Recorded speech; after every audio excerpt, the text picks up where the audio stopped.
This is my 135 and this is my friend's 128i.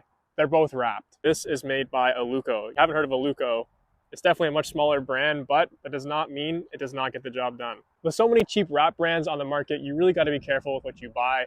You don't want to get some poor quality stuff that is hard to work with.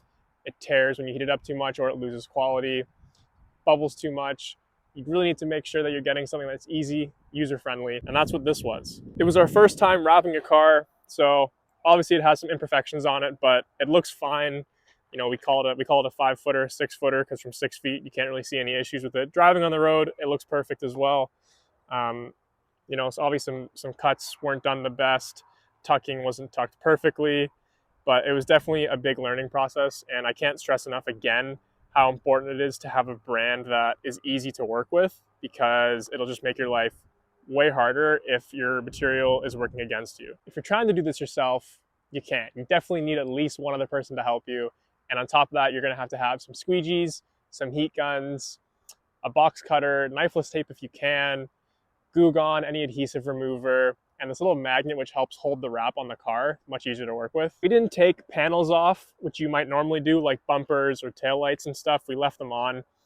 Of course, you have to take off your door handles, your badges, any sort of emblems and stuff like that that's on the paint. Antenna as well had to come off. Most of the process, of course, is going to be wrapping the car, but you need to prep really well, because if you haven't cleaned the crevices properly, the wrap is just not going to stick when you try to tuck it, and you're basically just going to be having to start over again. You also definitely want to be very cautious with how much wrap you cut. It's very easy to run out when you mess up and you lose a panel's worth. We did run out. We had to do the trunk in carbon fiber.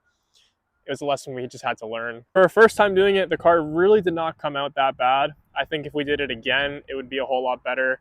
It's definitely something that you just learn more as you do. Watch videos online on how to wrap if you want. Anything you can do to help yourself. Get a friend who maybe has done it before. But wrapping a car yourself is definitely possible. And again, get a brand that you can trust is not going to be difficult to work with.